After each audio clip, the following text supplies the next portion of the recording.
არავის არ აშენებს ღმერთი არის მოსიყვარული მამა, მაგრამ ღმერთი არის მოსიყვარული მამა იმათვის, ვისაც ღმერთი უყვარს, ვინც ღმერთისკენ მიდის.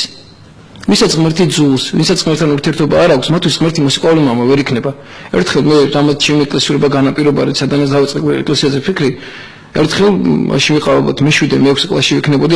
ეს მაგალითად ხშირად მომყავს ხოლმე. მოხდი ერთ-ერთ ტაძარში, ეს სუჯუნაში არის წმინდა გიორგის ეკლესია აბაშის რაიონში. და იქ იყო ესეთი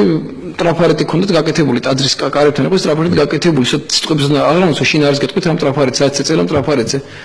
ეწერეს რომ ჩვენი ბავშვი იყო და ხატული და გვერდ წარწერა ქონდა მე ჯერ ძალიან პატარა ვარ და ღმერთო ჩემი ჩინამდე ვერ მოვალო მე იყო დახატული ალბათ მე-7 კლასელი ბავშვი იყო დახატული გვერდზე ქონდა წარწერა მე სკოლაში დავდივარ გაკვეთილებს სწავლობ მე ამ ხანაგები კლასელები რაღაცა და დრო აღამჩება შენთვის ღმერთო მე იყო დახატული და 18-19 წლის ბიჭი იყო დახატული და გვერდზე ქონდა წარწერა მე ჩავაბარე ინსტიტუტში სწავლობ კურსელები მეგობრები უამრავი საქმე მაქვს რაღაც და შენთვის რო აღამჩება ღმერთო მე იყო დახატული 40-45 წლის კაცი იყო დახატული და გვერდზე ქონდა წარწერა რომ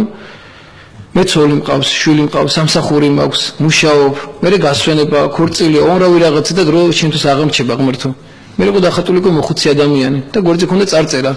რომ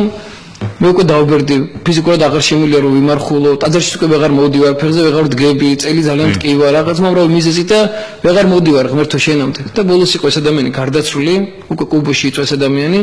და გვერდზე ქონდა წარწერა დღეს აღარც მემცალია შენთვის ხო და ყველაფერმა განაპირობა ისო დავიწყე ფიქრი იმაზე რომ რა უნდა გამეკეთებინა იმისთვის რომ ღმერთი შენთვის არ ეთქვა დღეს აღარც მემცალია შენთვის ეს ადამიანები